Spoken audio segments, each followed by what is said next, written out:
सत्यम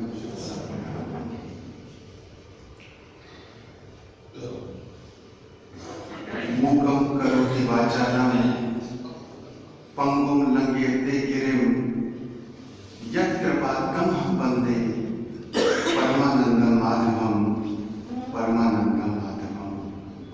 वो ईश्वर, वो परमेश्वर जिनकी कृपा से गूंगा व्यक्ति बोल सकता है, एक दिव्यांग व्यक्ति पर्वतों को लांघने की योग बन सकता है, नेत्रहीन व्यक्ति के नेत्रों की ज्योति पुनः वापस आ सकती है।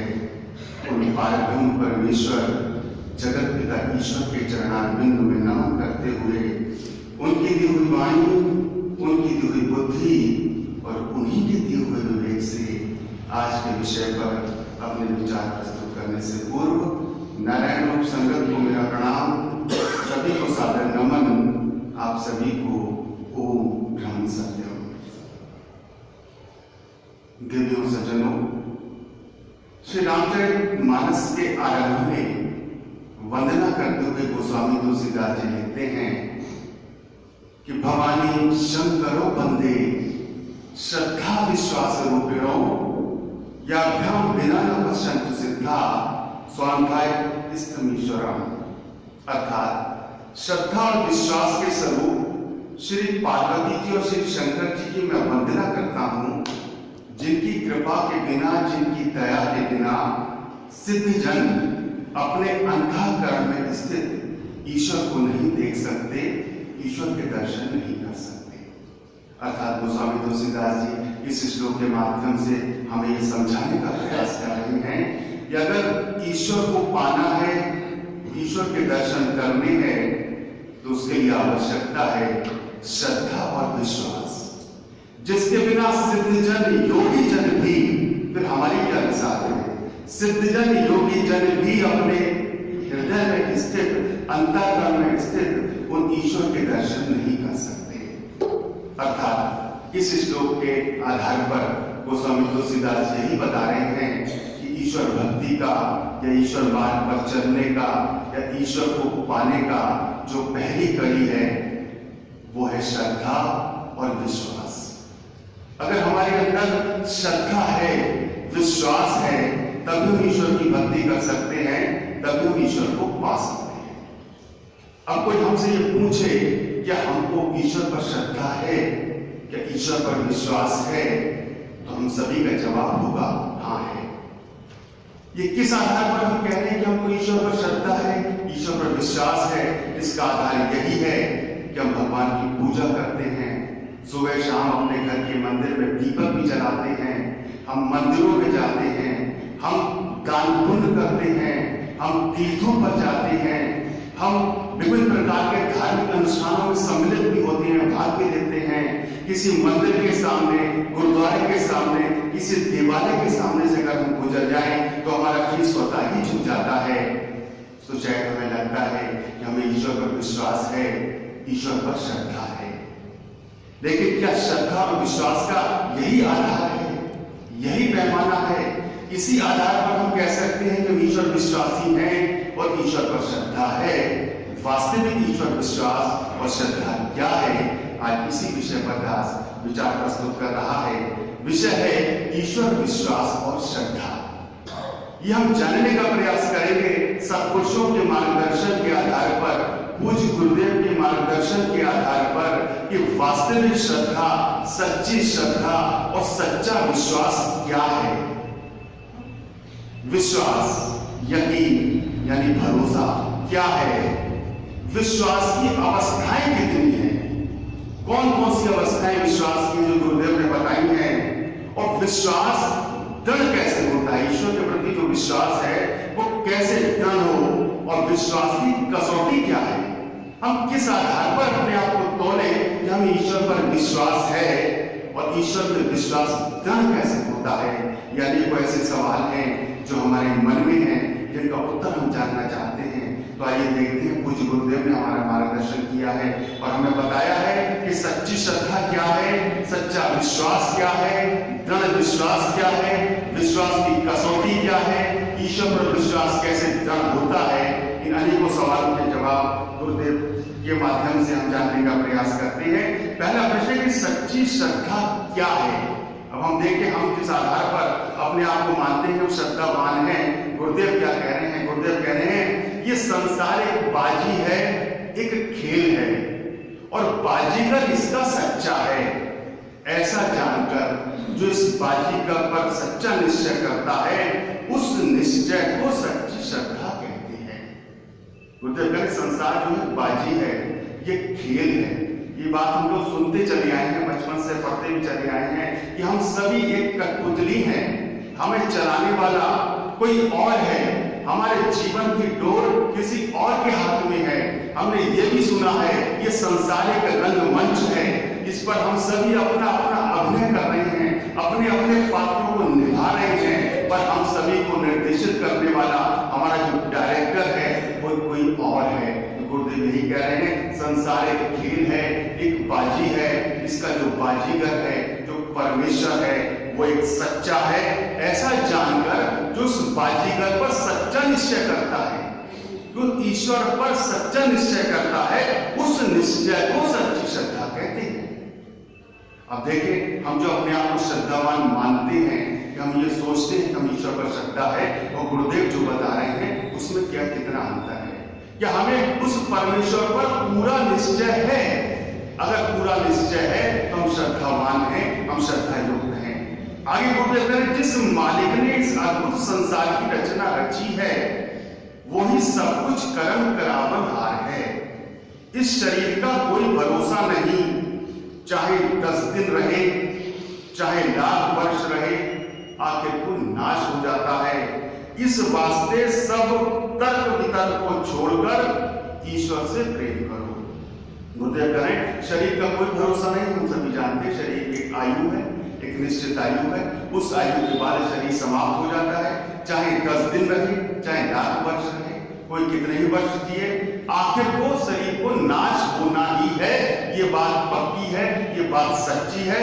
इस वास्ते सब तर्क वितर्क को छोड़कर उस ईश्वर से प्रेम करें, ईश्वर पर निश्चय करें, ईश्वर के प्रति समर्पित रहें।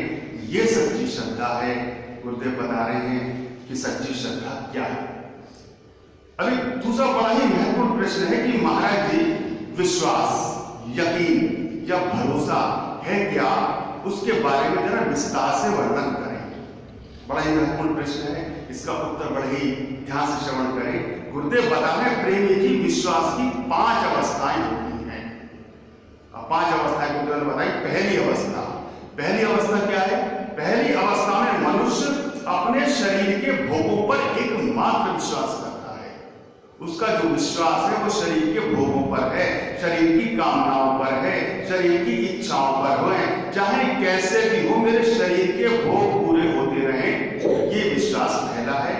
अर्थात भोगों के सामान को एकत्र करने के वास्ते हर प्रकार की खोज धारण करता है और तमाम जीवन उचित और अनुचित को एक तरफ रखकर भोगों के साधन इकट्ठा करने में ही लगा देता है।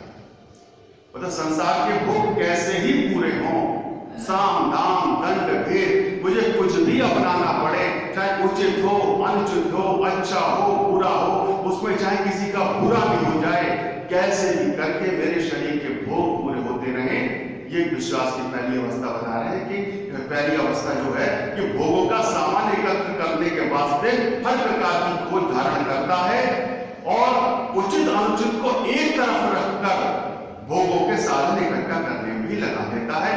इस प्रकार के मनुष्य अधिकतर मिलेंगे।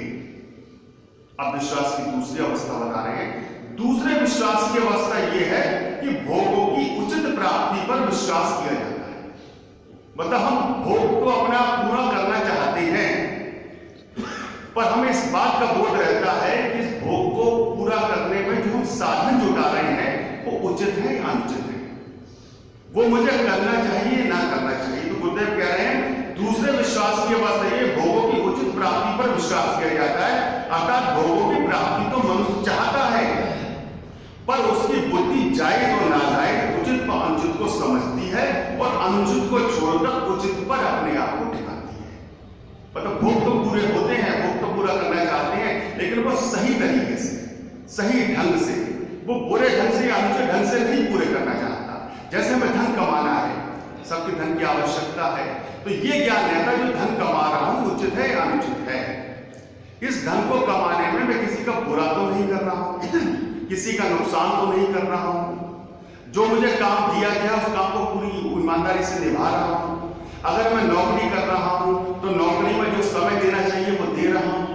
कहीं मैं किसी से अनुचित तरीके से कोई पैसा तो नहीं ले रहा हूं, कोई रिश्वत तो नहीं ले रहा हूं। मैं अपनी मेहनत का अपनी जो भी तनख्वाह मिल रही है वो पा रहा हूं। एक ही तरीका, अगर मैं व्यापार कर रहा हूं तो व्यापार का उचित अनुचित का मुझे ज्ञान रहता है कि मैं जो भी मुनाफा कमा रहा हूं वो उचित है या नहीं है।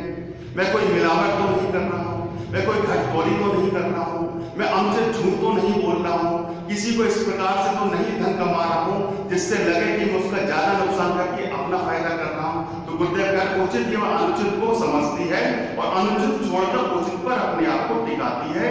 ये अवस्था विश्वास की पहली हालत से ऊंची अवस्था है। मतलब पहली अवस्था में तो भोग पूरे हो, लेकिन दूसरी अवस्था में भोग पूरे हो पर उचित ढंग से। ये विश्वास की पहली हालत से ऊंची अवस्था, इस प्रकार के व्यक्ति कम देखने में आते हैं। और तीसरी अवस्था गुरुदेव बताया, तीसरी अवस्था विश्वास की यह है कि भोगों को नाशवान समझकर उससे घृणा करना। अर्थात जो भी भोग है संसार के वो नाशवान है, समाप्त होने वाले हैं, मिटने वाले हैं। जब हमारा शरीर ही समाप्त हो जाएगा तो भोग कहां से टिकने वाले हैं, तो उन भोगों से घृणा करना। इस प्रकार के विश्वास की अवस्था के व्यक्ति सब प्रकार के भोगों से वैराग्य रखते हुए उनसे ऊपर उठने की चेष्टा करते हैं। इस प्रकार के जो व्यक्ति हैं जब भोगों को नाशवान देखते हैं तो सब प्रकार के भोगों से वैराग्य रखते हुए उससे ऊपर उठने की चेष्टा करते हैं।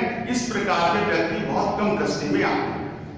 अब चौथी अवस्था को बता रहे, चौथी अवस्था विश्वास की यह है कि एकमात्र परमात्म सत्ता पर ही दृढ़ता रहती है। इसके विपरीत जो कुछ भी नजर आता है वो उनके विश्वास की सीमा से बाहर होता है। जो विश्वास की चौथी अवस्था है, गुरुदेव बता रहे हैं कि चौथी अवस्था में एकमात्र उस परमात्म सत्ता, उस परमेश्वर, वो बाजीगर, वो ईश्वर जो गुरुदेव सच्ची श्रद्धा बताया है कि उस पर विश्वास रखता है, उस पर नजर रहती है। उसके विपरीत जो कुछ भी है सब बेकार नजर आता है। इसके प्रकार के व्यक्ति बहुत ही कम नजर आते हैं। और पांचवी अवस्था गुरुदेव बता रहे हैं, पांचवी अवस्था विश्वास की ये है कि ऐसा व्यक्ति जो परमात्म सत्ता पर ही दृढ़ आस्था रखता है, वो होनी ना होनी सब उसकी आज्ञा में देखता है, देह धर्म करके जो कुछ भी सुख दुख उस पर आ पड़े हैं वो उसे सहन करता है। इस विश्वास को धारण किए हुए व्यक्ति लाखों में उंगलियों पर गिनने लायक होते हैं। गुरुदेव कहने पांचवी अवस्था जो विश्वास की है उसमें व्यक्ति हर प्रकार से बस ईश्वर पर ही विश्वास करता है। उसे अपने शरीर पर, संसार के भोगों पर, संसारी रिश्ते नातों पर, संसार के अपने किसी कर्म पर कोई भरोसा, कोई विश्वास नहीं होता। वो पूर्ण रूप से ईश्वर के प्रति समर्पित होता है और ईश्वर विश्वासी होता है। वो ऐसे व्यक्ति गुरुदेव कर उंगलियों पर गिने जा सकते हैं। बहुत कम ऐसे लोग हैं जो दृढ़ विश्वासी हैं, जो ईश्वर के प्रति पूर्ण समर्पित हैं। तो ये विश्वास की जो 5 अवस्थाएं हैं, इन अवस्थाओं को सुनने के बाद हम अपना मूल्यांकन करें, अपने आप को तोलें कि हम विश्वासी कौन सी अवस्था पर खड़े हैं। कहते तो हम ईश्वर विश्वासी हैं, ईश्वर पर हमें विश्वास है, लेकिन विश्वास हमें ईश्वर पर है, ये अपने आप पर है, अपने पुरुषार्थ पर है, अपने भोगों पर है, संसार पे है, संसारिक वस्तुओं पर है, संसारिक पदार्थों पर है। ये हम तोल सकते हैं अपने आप को, अपना मूल्यांकन कर सकते हैं। जो गोस्वामी तुलसीदास जी ने बताया है, ईश्वर भक्ति का जो पहला सूत्र है, जो पहली कड़ी है, वो श्रद्धा है, वो विश्वास है। देखिए कितनी सुंदर बात है। किसी ने कहा है कि हमने सुना भी है बार बार कि जब दांत नहीं तब दूध दी। ईश्वर विश्वास की पराकाष्ठा से ईश्वर विश्वास इसमें झलकता है कि जब दांत नहीं तब दूध दियो, अब दांत भरे तो वो अन्न की तनी है। जल में, थल में, पशु पक्षी में वो सबकी सुध लेत है, वो तेरी भी नहीं है। वो तो जान को देत, अजान को देत, जहान को देत, वो तो को भी नहीं है। रे मन मूरख सोच करे क्या, सोच करे कचुहात न आई है, सोच करे कचुहात न आई है। जब दांत नहीं तब दूध दियो, अब दांत भये तो को अन्न भी नहीं है। हमें बड़ा भरोसा है अपने पुरुषार्थ पर। हम जो कुछ कर रहे हैं हम कर रहे हैं, हम धन कमा रहे हैं, हम भोजन इकट्ठा कर रहे हैं। वो कह रहे हैं जब जन्म लिया था, जब छोटे शिशु थे, जब हमारे दांत नहीं थे, तो उस ईश्वर से परमेश्वर ने तो दूध जैसे भोज्य पदार्थ की व्यवस्था की है। अब दांत दिए हैं तो भोजन की व्यवस्था भी वही करेगा, सब कुछ वही देगा, क्योंकि जल में, थल में, पशु पक्षी में वो सबकी सुध लेख है, वो तेरी भी नहीं है। अरे जल जल, थल जल, वायु जल, कितने जीव हैं, कितने जंतु हैं, कितने छोटे छोटे जीव हैं, कितने प्राणी हैं जिनका हमें ज्ञान भी नहीं है, वो सबकी सुध ले रहा है, तो तेरी सुध नहीं लेगा। अरे वो तो जान को देख, अजान को देख, जहान को देख, वो तो कभी नहीं है। जो ईश्वर को जानता है उसको भी दे रहा है, जो नहीं जानता है वो उसको भी दे रहा है। जो ईश्वर को मानता है वो उसका भी पेट भर रहा है, जो ईश्वर को नहीं मानता उसका भी पेट भर रहा है। वो आस्तिक को भी दे रहा है, वो नास्तिक को भी दे रहा है, सारे जहान को दे रहा है, तो वो तुझको नहीं देगा। अब पावर हाउस से मिलने वाली बिजली, इलेक्ट्रिसिटी, तो उसकी हो सकती है जो बिजली का बिल देगा, जिसके घर में बिजली का कनेक्शन है, लेकिन सूर्य से निकलने वाला प्रकाश तो ईश्वर का है, वो तो परमेश्वर का है, वो तो सबके लिए है, उसमें कोई भेदभाव नहीं है।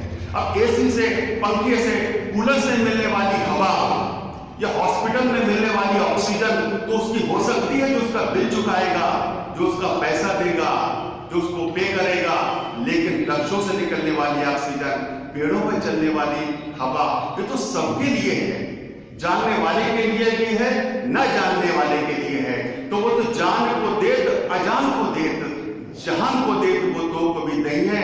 रे मन मूर्ख सोच करे क्या, तू किस बात की सोच करता है, किस बात का विचार करता है, और सोच करने से तेरे हाथ में कुछ नहीं आएगा। इसलिए पूर्ण विश्वास, पूर्ण श्रद्धा उन परमेश्वर पर रख, उन ईश्वर पर रख। आगे प्रश्न की महाराज जी ईश्वर विश्वास की कसौटी क्या है? आखिर हम कैसे अपने आप को तौलें, अपना मूल्यांकन करें कि हमें ईश्वर पर विश्वास है? गुरुदेव कह रहे प्रेमी बड़ी गंभीर परीक्षा है। ईश्वर विश्वास में पक्का इंसान लाभ और हानि में एक बराबर रहता है। मालिक की मर्जी में रहने की आदत पूर्ण और पक्की हो जाती है। चाहे वो राज पर बैठे, वहां भी वो हर्षित नहीं होगा, और गहरी से गहरी मुसीबतों को प्राप्त हो जाए, वहां भी उसे दुख नहीं होगा। अब ईश्वर विश्वास की कसौटी गुरुदेव बता रहे हैं कि हमें कितना ही बड़ा लाभ हो जाए, हमारे मन में हर्ष नहीं होना चाहिए, और कितना ही बड़ा नुकसान हो जाए, हमारे मन में किसी भी प्रकार का विषाद, किसी भी प्रकार का दुख नहीं होना चाहिए। ये विश्वास की कसौटी है। पक्का विश्वास ईश्वर में हो कि उसने जो कुछ भी दिया है, जो कुछ भी किया है, हमें सुख दिया है तो भी उसी का है, दुख दिया है तो भी उसी का है। और ये बात नवदा भक्ति में माता शबरी को प्रभु राम नवदा भक्ति का जो ज्ञान देते हैं, उसमें नवी भक्ति यही बता रहे हैं कि नवम सरल सब सन छलहीना, मम भरोसे ये हर्ष न दीना। नवी भक्ति बता रहे हैं सरलता से, कपट रहित सबके साथ व्यवहार करना, और मम भरोसे ये हर्ष न दीना। अगर मुझ पर भरोसा करते हो, अगर मुझ पर विश्वास रखते हो, तो मन में किसी प्रकार का हर्ष न करो, किसी प्रकार का विषाद न करो, किसी प्रकार की प्रसन्नता न करो, और किसी प्रकार का दुख न, अपने आप को दुखी न करो। तो ये विश्वास की कसौटी बताई है। अब एक मिनट में अंत में महाराज जी ईश्वर में विश्वास दृढ़ कैसे होता है, आखिर हम कैसे ईश्वर के प्रति अपना विश्वास को दृढ़ करें? तो गुरुदेव कह रहे हैं प्रेमी दृढ़ विश्वास 3 प्रकार से पक्का हो सकता है। पहला, संसार के कष्ट, कर्म, चक्र, वश तुझ पर ऐसे आ जाए कि कहीं से भी तुझे किसी सहारे की सूरत नजर ना आए, उस समय ईश्वर पर निश्चय पूरा बैठता है। जब तक हम अपने आप पर भरोसा करते हैं, अपने आप पुरुषार्थ पर भरोसा करते हैं, ये काम मैं कर लूंगा, मैं नहीं कर पाया तो मेरा कोई मिलने वाला कर लेगा, मेरी उससे जान पहचान है, मेरा इतना परिचय है, मेरा इतना बड़ा सर्किल है, कोई ना कोई काम आएगा, कहीं ना कहीं से मुझे सहारा मिल जाएगा। ये गुरुदेव कह रहे सारे सहारे टूट जाते हैं, जब सारे रास्ते बंद हो जाते हैं, जब कोई भी रास्ता नजर नहीं आता, तब ईश्वर पर विश्वास दृढ़ होता है, पक्का होता है। और दूसरा गुरुदेव कह रहे यदि बुद्धि पवित्र हो, अर्थात विकारों की अग्नि से कुछ आदि तरीके से ठंडक पाई हो, अर्थात पक्की ना हो, तो संत सत्पुरुषों द्वारा यह दृढ़ निश्चय में पक्की हो सकती है। और तीसरी है किसी प्रकार से शरीर के नाश होने का निश्चय तबीयत में बैठ जाए। जब मन में यह बैठ जाए कि संसारी शरीर नाश हो जाएगा, जिसके अंदर शरीर के नाश होने का निश्चय बैठ गया है, वो दुनिया की शान और शौकत से, उसके स्वादों से उपरस हो जाता है। तब ईश्वर के प्रति हमारा विश्वास दृढ़ हो जाता है। और जब तक हमें ये रहता है यकीन कि हमारा शरीर बना रहेगा, संसार बना रहेगा, संसार के भोग बने रहेंगे, तब तक ईश्वर के प्रति जो विश्वास है वो दृढ़ नहीं होता। जब मन में शरीर के नाश होने का विचार बैठ जाता है, तब ईश्वर के प्रति जो विश्वास है वो दृढ़ होता है, ये पक्का होता है। तो देखिए, गुरुदेव के इस मार्गदर्शन के आधार पर हम अपना मूल्यांकन करें, अपने आप को तोलें, और जो हमारा विश्वास, जो हमारी श्रद्धा अपने शरीर पर, संसार पर, सांसारिक भोगों पर या सांसारिक रिश्तों पर है, उसको छोड़कर अपनी श्रद्धा, अपना विश्वास ईश्वर के प्रति प्रबल करें, ईश्वर के प्रति पुष्ट करें और विश्वास की पराकाष्ठा को प्राप्त करें। सर्वशक्तिमान परमात्मा हमारे संकल्पों में हम सभी की आध्यात्मिक उन्नति और आध्यात्मिक प्रगति में हमारा सहायक हो। इसी मंगल कामना के साथ मैं अपनी वाणी को विराम देता हूँ। ओम ब्रह्म सत्यम सर्वम।